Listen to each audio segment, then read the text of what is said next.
जीवन हमें एक मौका देता है, इसलिए जब भी सही कॉलेज चुनने का समय आए तो सिर्फ मंगलायतन यूनिवर्सिटी आपके बेहतरीन भविष्य और सर्वांगीण विकास के लिए।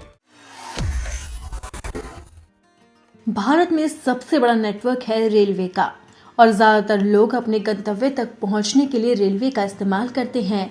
लेकिन कई बार ऐसा होता है कि रिजर्वेशन की टिकट नहीं मिलती तो लोग तत्काल बुकिंग करते हैं, और वो भी ब्रोकर कमीशन के जरिए तत्काल बुकिंग के जरिए उन्हें टिकट मुहैया कराता है। लेकिन अब मोदी सरकार ने तत्काल बुकिंग को लेकर सख्त फैसला लिया है और तत्काल बुकिंग के नियमों को ही बदल दिया, जिसका असर रेल यात्रियों पर पड़ने वाला है। क्या आप जानते हैं कि अब भारतीय रेलवे ने तत्काल ट्रेन टिकट को लेकर क्या नियम बदले हैं?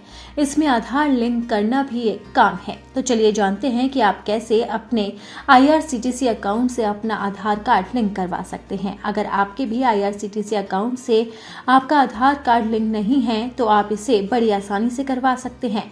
लेकिन अगर आपने आधार कार्ड लिंक नहीं करवाया और आपके पास OTP नहीं आया तो आपकी तत्काल ट्रेन की बुकिंग नहीं हो पाएगी। आपको सबसे पहले अपने IRCTC अकाउंट पर जाना होगा, फिर अकाउंट वाले सेक्शन में चले जाना होगा। उसके बाद ऑथेंटिकेट यूजर या KYC ऑप्शन पर क्लिक करना होगा। इसके बाद आधार कार्ड और पैन कार्ड को लिंक करने का ऑप्शन मिलेगा। ऐसे में अपना आधार कार्ड नंबर दर्ज करें, रजिस्टर्ड मोबाइल नंबर पर जो OTP आया है उसे भी भर दें। अब आपका आधार कार्ड आपके IRCTC अकाउंट से लिंक हो जाएगा। दरअसल लोगों की शिकायत रहती थी कि उन्हें ट्रेन में टिकट नहीं मिल पाता। इसके जो भी जिम्मेदार थे वो एजेंट थे, क्योंकि एजेंट तत्काल से फटाफट लोगों की टिकट बुक करते थे और उसके लिए वो कमीशन लेते थे, और इससे लोगों की टिकट बुकिंग पर खासा असर पड़ता था और लगातार रेलवे को इसे लेकर शिकायतें मिल रही थी।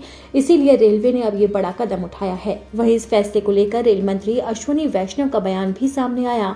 उन्होंने तत्काल टिकट बुकिंग पर कहा कि तत्काल टिकट बुकिंग में एक महत्वपूर्ण सुधार किया गया, जिसे 1 जुलाई 2025 से लागू किया जाएगा। नए नियम के अनुसार तत्काल टिकट बुकिंग विंडो के शुरुआती 30 मिनट में आधार प्रमाणित और KYC वेरीफाइड यूजर ही बुक कर सकेंगे, यानी कि अब बिचौलियों की संख्या बहुत कम हो जाएगी। इसी के साथ ही रेल मंत्री अश्विनी वैष्णव ने कहा कि मोदी सरकार ने रेलवे में सुधार के लिए कई महत्वपूर्ण कदम उठाए हैं। तो अश्विनी वैष्णव ने क्या कुछ कहा, आपको वो सुनाते हैं। रेलवे में जो इन्वेस्टमेंट चाहिए था वो इन्वेस्टमेंट आता ही नहीं था। इतनी बड़े देश की इतनी बड़ी रेलवे और मात्र 25-30 हजार करोड़ का रेलवे के लिए इन्वेस्टमेंट होता था 2014 से पहले। ऐसे में जो पुराने लेगेसी प्रॉब्लम्स थे उन प्रॉब्लम्स एक्यूमुलेट हो के बड़ी एक सीरियस समस्या में रेलवे था 2014 में।